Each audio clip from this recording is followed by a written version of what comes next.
Ladies and gentlemen, it's my pleasure to introduce our first speaker of the day, Sylvie Porphire, with the topic Faith over Fear.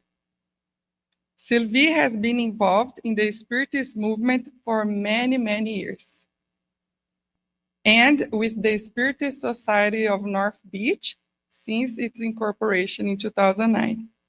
She participates regularly in Spiritist studies and has served as secretary and is the current treasurer for the society here in North Beach. Professionally, she's a food engineer with a master's in food science, and she holds a bachelor's degree in computer science and works as a senior enterprise applications manager in the food industry. So please join us in welcoming Sylvie Porphire.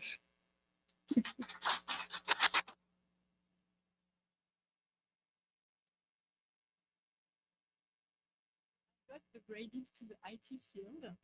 Very happy.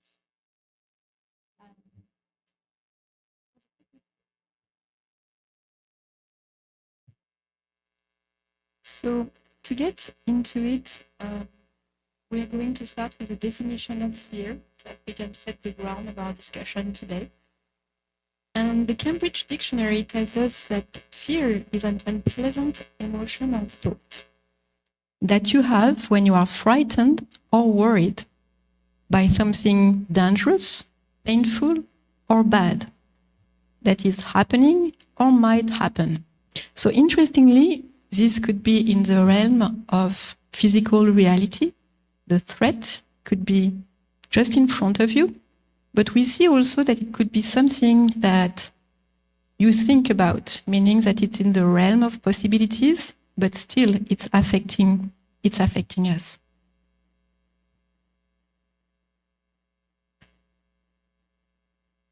We'd like to start with some tenets of fear and with its biological dimension. What happens when we experience fear? Historically, fear evolved as a survival mechanism, responding directly to immediate and tangible threats, such as predators or natural hazards. So early on, in the primitive stage of human evolution, the environment was rough. It was really unfriendly. So humans at that stage were driven by instincts, and this is what was helping us to survive. So that was protecting our existence. So fear is deeply rooted in evolution as a defense system for survival. And when a threat is perceived as critical, it triggers fear, which leads to a chain of biological reaction. You cannot see it, but I'm sweating here, my heart is beating very fast. So this would be some of the symptoms, right, that we would experience. I'm still able to talk, so it's still not too debilitating at this stage. So what happened when we are in this state?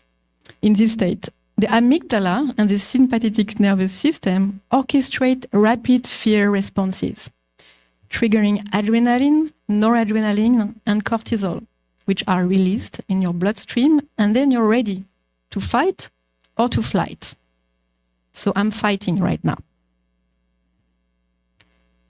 There are some, on the side, you have also some other biological phenomena that may happen. So faster breathing, anxiety, heart rate increase, anger, impulsiveness. So those are all things that we may be familiar with at different degrees. So a common way to deal with our fears, which are really not that enjoyable, although we live with them, is simply to avoid them.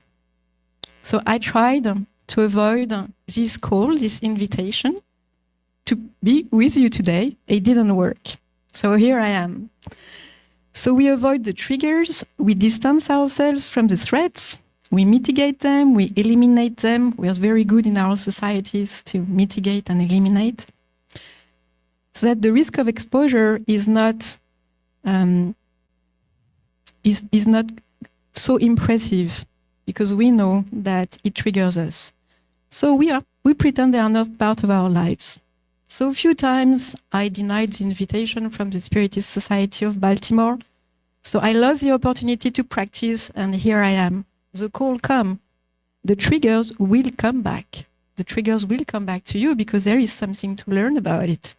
So you can avoid it for as much as you want. It will come back.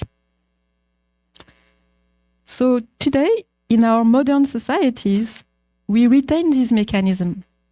Although we operate more in reaction to our emotions, the underlying baseline of automatic impulses, our instincts, this is still part of our physical nature. We are evolving. We remember this primitive stage of our evolution where instincts were driving us. Now, really what drives us, even more than before, is our emotion. How do we manage our emotions? What's available for us to go through those waves, those roller coasters that we actually create in our mind? Today, the threats we face are often abstract or socially mediated, rather than immediate physical dangers. There is no tiger at the door that's going to hit me, and still I am experiencing fear. We are going to see what the origin is. So today, our societies have evolved. Still fear is present, although our societies are much safer than what they used to be. We have improved so much more our way of life. Still, we are humans, we have emotions, we have still instincts that we have grown from, but they are still present. So this mismatch can manifest as generalized anxiety, phobia, and chronic stress.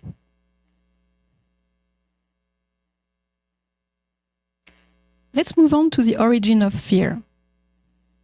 This study from psychiatrists came up with the 10 most common phobias that are identified in our daily lives today. Interestingly, the first one of them is social interactions.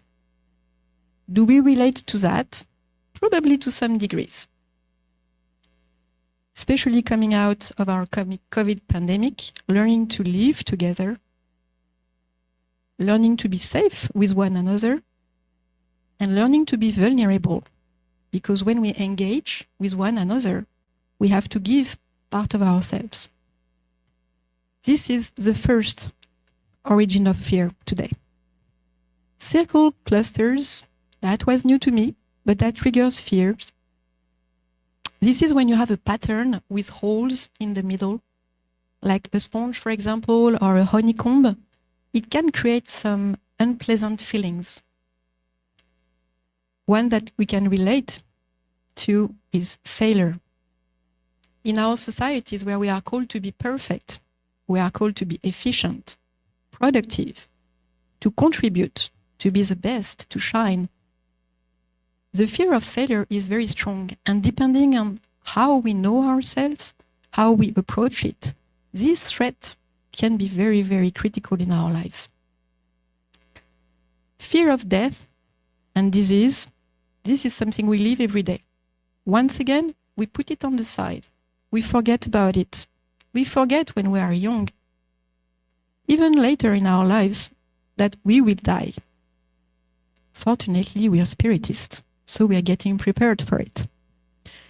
But the COVID pandemic caught up with us. It showed us right in our face that we could die today and the disease could catch us because none of us were immune from it. We were all potentially going to get sick. But still we continued. Life went on. So the next one is interesting. I fear spiders. So preparing today to come here, I took a shower, and guess who was present in the shower? As soon as I opened the curtain, there was a spider. It never happens, but today it did happen, because since I have to talk about it, I have to graduate from my fear, right? Because otherwise, I'm not really relevant to talk about it. So spiders, some people are afraid of amphibians, their texture being cold. So frogs, you can be afraid of a bear. But what a beautiful creature when you see a bear in a national park. But the bear can take your life. In today's society, there are other reasons to be fearful. The fear of driving or the fear of flying. Someone in my family is afraid of flying. So today, to operate in certain, depending on your job or in certain situations where we are spread out family-wise across the globe, it's difficult not to take the flight anytime in your life. That's really, really debilitating for some people. So here are a few of them that, once again, you may relate to. Facing your fear creates a range of emotions. How we interpret potential threats determines the intensity and nature of our fear. I don't know when was the last time you had a chance to go to Paris and go up the Eiffel Tower, but there is a beautiful attraction on the first floor, which is a transparent glass floor. It is beautiful. So two friends go up the Eiffel Tower to be able to see this nice attraction. And the first one is very, very curious and excited, being able to stand kind of suspended in the air, looking down. And that's what, wow, that's beautiful. And then they take pictures and they put it on social media. I did it, I'm the best. Then the friend stays away. The height, it's so high. And the friend starts having cold sweat and feeling vertigo because this person is afraid of height. Aren't they in front of the same situation? They are, but they interpret and see the situation much differently. So this is what happens with all of us. Our fear are internal. This is our perception of reality, of threats that we have identified. Even subtle cues, like news. I stop watching news after work. That's so dreadful. You fear for your life. You fear for your job. You fear for your children. And you fear if there is a future for our societies sometimes. Cues from social media. And the good thing is that if you see something dramatic and catastrophic one time, they'll make sure that they give you more feeds, which will amplify, right, the phenomena. And you will come back to it because it becomes addictive. Am I safe? Am I going to make it tomorrow? And also political narratives. They can trigger disproportionate fear responses and sometimes may lead to psychological disorder. The wheel of emotions related to fear is interesting. We saw that the first origin of fear, or one of the most trigger, was social interactions. And we can see here in the wheel of emotions that there's a lot to do with that.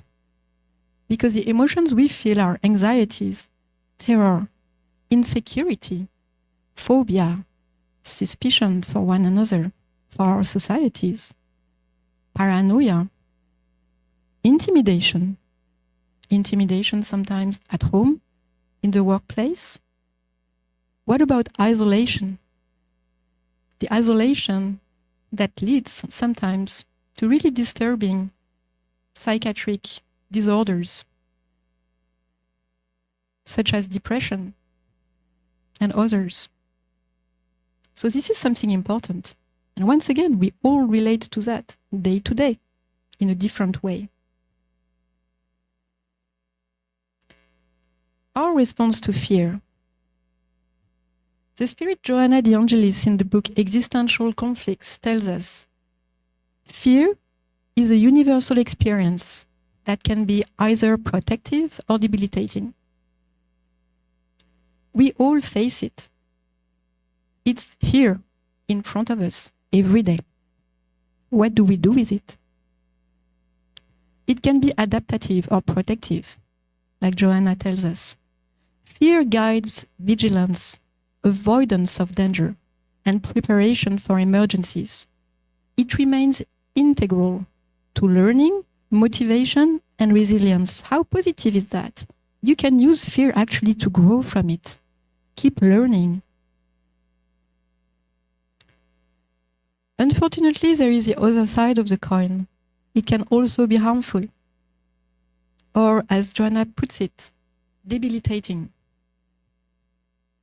Chronic or excessive fear can impede decision-making, stop personal growth, and negatively affect physical and mental health. This is very strong. Many in our societies are left on the side because they are in that situation. What is there for them? What can we do to support them?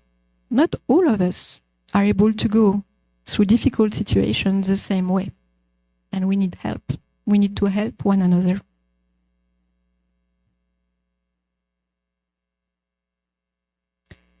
We would not be able to talk about fear without bringing Carl Gustav Jung, who has worked a lot on this subject. He was a psychologist, psychiatrist, and also a psychotherapist at the beginning of the 20th century. And his work brought those points here, which resonate also with what we learn or what we hear from the gospel. Fear often signals areas where we need to grow. Instead of avoiding fear, lean into it with curiosity. Avoidance strengthens fear. You give it power, while confrontation diminishes its power.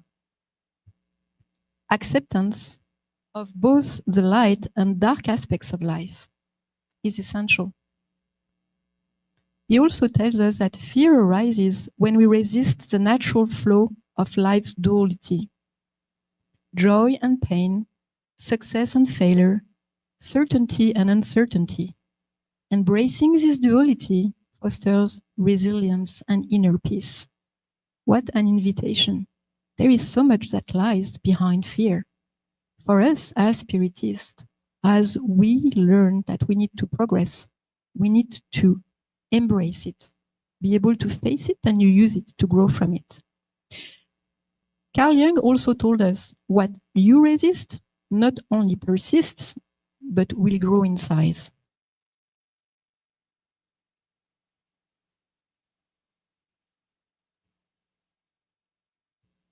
A message from the Spirit Joanna de Angelis goes along those lines and tells us we fight with fear to avoid it, to get around it, to overcome it, more than we consciously think, wasting valuable time that could be applied to experiences that would be successful in the form of untried accomplishments. We are called to face our fears here again, to use them as a means to know ourselves, to work on ourselves, and to grow from them. They lead us to overcome our shadows, to face the unknown, to grow from our guilt that we may be carrying from yesterday's experiences or today's experiences. Our time to transform ourselves from our old self is today. Time has come. This is the theme of our symposium. It is about time. Let's not waste more time lingering in old atavism, in old ways, in old beliefs, and let's free ourselves from the limitations set in the physical realm, because we are more than just physical bodies. In the book of Isaiah, God tells us, so do not fear, for I am with you. Do not be dismayed, for I am your God. I will strengthen you and help you. I will uphold you with my righteous right hand. We are not alone. on our individual journey. What if we open the window of our spiritual self to see the vast horizon of infinite divine justice and love that lies in front of us?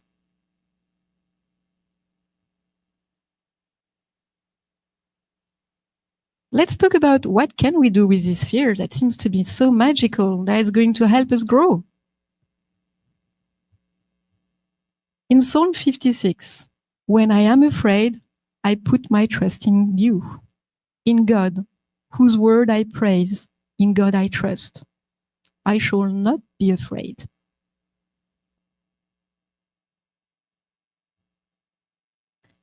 Fear is natural, but not unsurmountable with faith. We will not be able to avoid it at this stage of our human evolution. It is here, whether we want it or not. We need to face fear and threats and trials and difficulties. This is part of the game.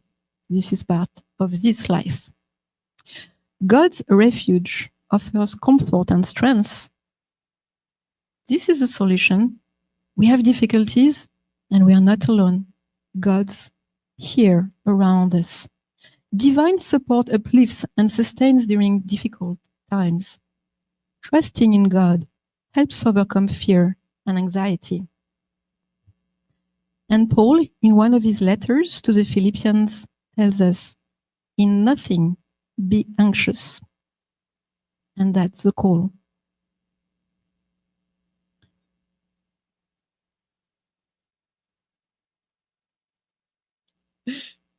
Beautiful. Spiritual evolution. Our human spiritual evolution. For the longest time, human faith was directed by dogmas and rituals. Faith was seen as lived as a transfer of responsibilities to sacerdotes, to religious leaders, and even to God. It was not our responsibility. The work and expectations were placed into our Creator's hands. Humans were led by the fear of justice of God.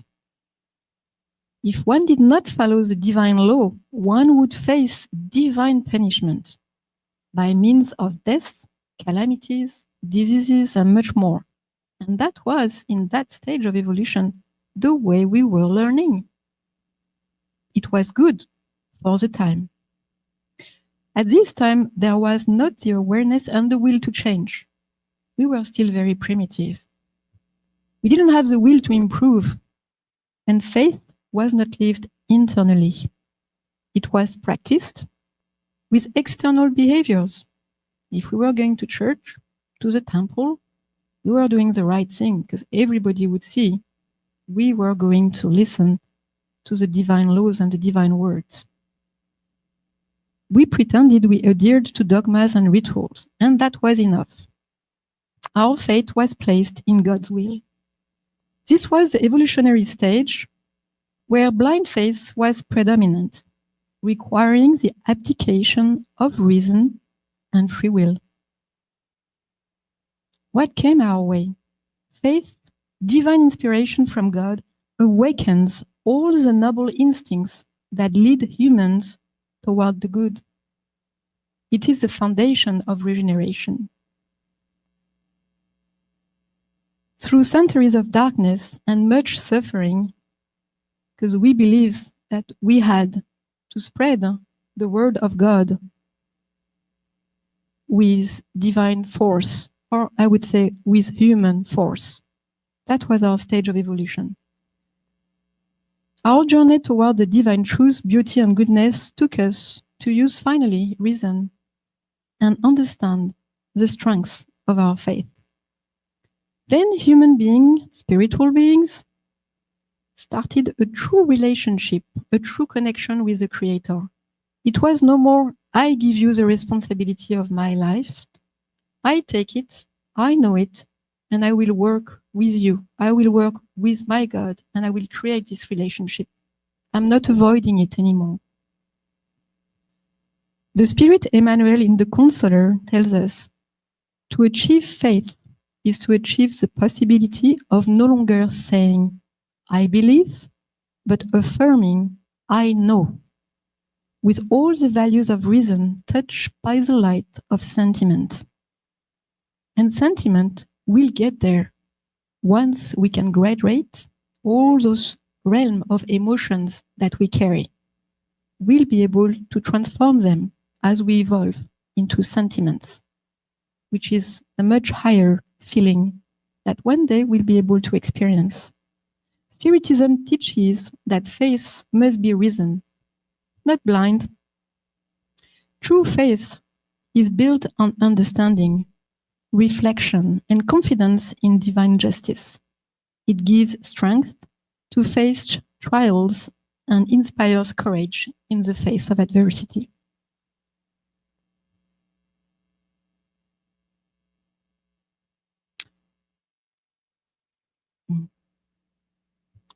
We're bringing a message from Léon Denis in his book, After Death. Reason is a superior faculty which is meant to enlighten us on everything. As all our faculties do, it develops and grows with exercise.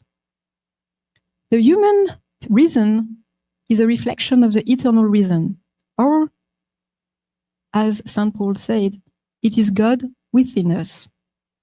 To underestimate its value and usefulness would be the same as underestimating human nature and insulting the divinity itself.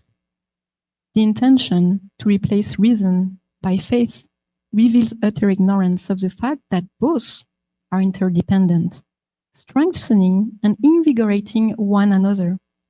Their union opens a broader perspective to the mind, harmonizes our faculties, and provides us with inner strength. We know that reason alone may lead to intellectual growth, and in our societies, we also know that that goes with also the development of pride, selfishness, and also power. Thus, the role of our moral development as well. Spiritism teaches that true progress, both individually and collectively, requires a balance between these two aspects. Intellectual progress brings civilization, and moral progress ensures peace and justice. Just like a bird needs two wings to fly, humanity needs both knowledge and virtue to ascend spiritually and evolve toward a harmonious and enlightened society. We are called not only to become successful in the physical realm, but also to become successful in the spiritual realm, to grow our moral side as well.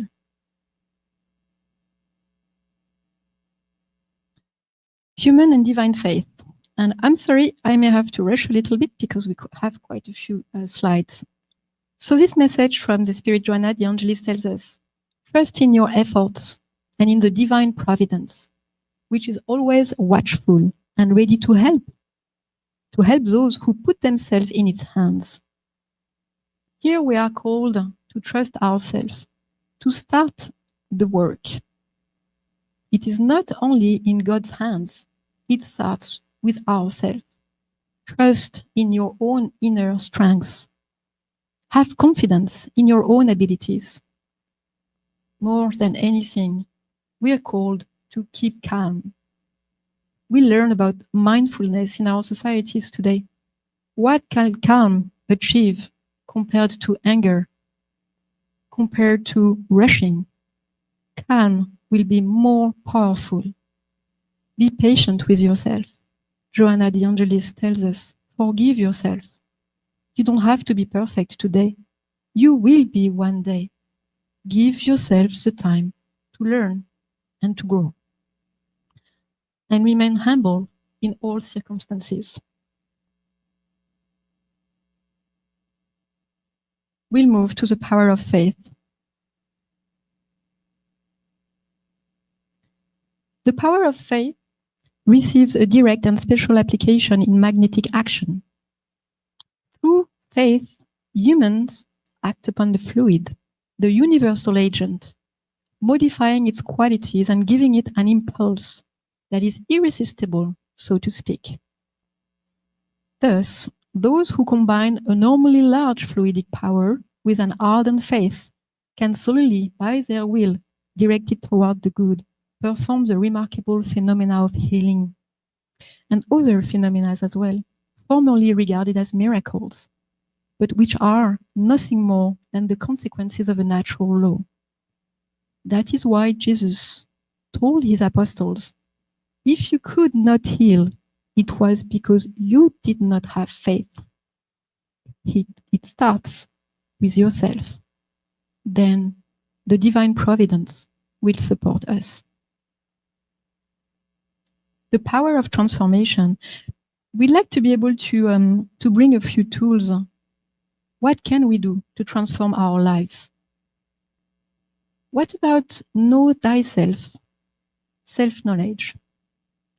The journey begins with understanding one's strengths, also our weaknesses. Where is it that I need to improve? And what about my moral tendencies? I am not perfect. Where would I like to grow? Today, in this life, I will not be able to do it all this time. Where do I want to invest my time, this life, to grow spiritually and intellectually? Understanding the law of cause and effect. Spiritism teaches that our actions have consequences across not only this life, but across many lifetimes. What we're living today may not be the result of something we've done in this life, but what we have done in the past or not done. Recognizing this helps us to take responsibility for our choices and strive to act with justice and compassion. Cultivating our virtues. If we know what our weaknesses are, let's work on our virtues to help with our transformation, such as charity. We're going to hear about love in action, humility, patience, forgiveness, service to others, and that's a big one that we may not do enough. Helping others is a powerful tool to moral growth. We are called to practice charitable acts, fraternal support, and spiritual assistance as ways to elevate the soul. What a beautiful work that the Spiritist centers are doing as part of their mission to be able to provide fraternal support. Faith, trust in the divine providence, and prayer. What about the power of prayer? What a tool we have available for us to nourish this connection with our Creator, to find the strength that we need to go through the hurdles of our daily lives. And the reform through reincarnation. Reincarnation is a divine mechanism for moral and intellectual progress. Each life offers new opportunities to learn, to repair what we've done, and to grow. Two more messages, and we are getting to the end of this discussion. The Gospel according to Spiritism tells us sincere and true faith is always calm. We saw the merit of calm. It provides the patience that knows how to wait, because having its point of support in the mind and in the understanding of things, it carries the certainty of arriving at its objective. We know we'll get there. It is a matter of time. It is a matter of us putting the effort, the work to be able to get there. But eventually we will. Hesitant faith senses its own weakness. When it is stimulated by interest, it becomes incensed and thinks it can supply the strength it lacks by means of force. Calmness in the midst of struggle is always a sign of strength and confidence. Force, on the other hand, is proof of weakness and self-doubt. Let's learn how to remain calm in front of struggles, how to trust in our abilities. We are powerful. How to strengthen our faith There are so many means today. Any app on mindfulness will connect you closer to our Creator. How to strengthen our faith, how to take full advantage of this life to intentionally move forward on our journey of self-transformation. This is the call, this is the invitation. Let's not waste this life, this opportunity that's given to us. And we'd like to invite you for our last message coming from the Spirit Emmanuel in Words of Eternal Life. To liberate yourself from the shackles of fear, it is not sufficient to seek solace in the desire to be ardently desired and assisted by others in accordance to the inclination of the incomplete love. We know what incomplete love is. This is where we are at today. We are going to learn about love with Kristen later. We can touch it. We don't yet understand all its power, what it is and what it can offer. But here, with our selfishness, loved, we want to be helped and assisted. The work is on us once again. You must learn to love with selflessness and tenderness amidst tireless hope and perpetual service for the triumphs of good, under whose protection you will always live, enveloped in love. How beautiful is that?